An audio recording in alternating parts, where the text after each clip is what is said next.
Halo semuanya, selamat datang di presentasi kelompok 4 pengantar sosiologi. Jadi kita sekarang akan mempresentasikan tentang lembaga kemasyarakatan. Oke, sebelum kita mulai ke materinya, saya ingin perkenalkan anggota kelompok 4. Oke, yang pertama. Saya Fitri Nurhidayah. Saya Muhammad Albani Akbar. Saya Muhammad Azria Sandila. Saya Nabila Rojwa Nuradanti.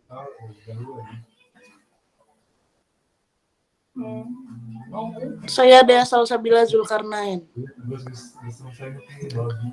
Oke, kita masuk ke materi yang pertama. Materi pertama ini akan dibacakan oleh teman kita yang bernama Dea. Waktu dan tempat saya persilakan. Oke, jadi di sini ada definisi lembaga kemasyarakatan. Apa sih itu lembaga kemasyarakatan? Lembaga kemasyarakatan adalah kelembagaan masyarakat merujuk pada struktur organisasi dan norma-norma yang membentuk kerangka kerja modal suatu kelompok atau komunitas. Ini mencakup lembaga-lembaga seperti pemerintahan, pendidikan, agama, dan ekonomi yang membentuk pola interaksi dan perilaku dalam suatu masyarakat. Oke, kita lanjut ke materi yang kedua yang akan dibacakan oleh saya sendiri. Jadi saya di sini akan membacakan tentang jenis-jenis kepemimpinan, kekuasaan, dan wewenang.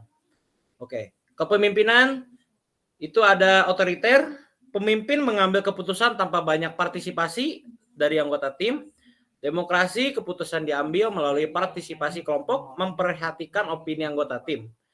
Laissez-faire, pemimpin memberikan kebebasan besar kepada anggota tim untuk mengambil keputusan. Dan ada juga kekuasaan legitimate, kekuasaan yang berasal dari posisi formal atau hierarki dalam suatu struktur organisasi.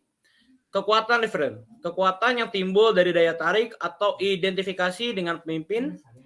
Dan juga ada kekuasaan expert, kekuasaan yang berasal dari pengetahuan atau kepemimpinan khusus. Oke, untuk materi selanjutnya, wewenang akan dibacakan oleh Fitri. Waktu dan tempat saya persilakan. Selanjutnya ada wewenang formal, berasal dari peraturan, struktur organisasi, dan jabatan resmi. Wewenang informal, timbul dari hubungan, pengakuan, atau keahlian yang tidak selalu terkait dengan posisi formal. Oke, kita lanjut ke materi selanjutnya yang dibacakan oleh Albani Akbar. Waktu dan tempat saya persilahkan.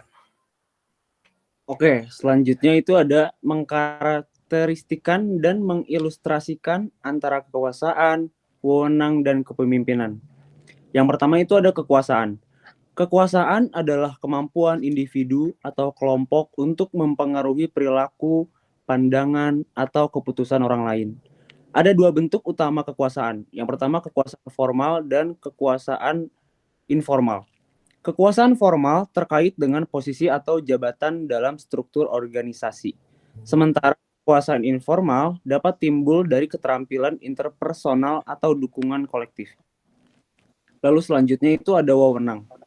Wewenang berkaitan dengan hak atau kewenangan yang sah untuk mengambil keputusan atau memberikan perintah.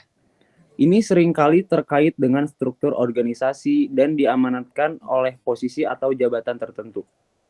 Wewenang memberikan legitimasi pada individu untuk mengambil tindakan tertentu dan ketidakpatuhan terhadap wewenang ini dapat memiliki konsekuensi hukum atau disiplin. Oke, materi selanjutnya akan dibacakan oleh teman kita Nabila Rojwa. Waktu dan tempat saya persilahkan. Selanjutnya ada kepemimpinan. Kepemimpinan melibatkan kemampuan seseorang untuk memimpin, membimbing, dan memotivasi orang lain menuju mencapai tujuan bersama. Kepemimpinan tidak selalu terkait dengan posisi formal. Seseorang dapat menjadi pemimpin melalui pengaruh interpersonal, visi yang inspiratif, atau kemampuan untuk memecahkan masalah. Ada berbagai gaya kepemimpinan, termasuk otoriter, demokratis, dan transformasional yang mencerminkan pendekatan dan nilai yang berbeda. Oke, materi selanjutnya akan dibacakan oleh Muhammad Robani. Waktu dan tempat saya persilahkan.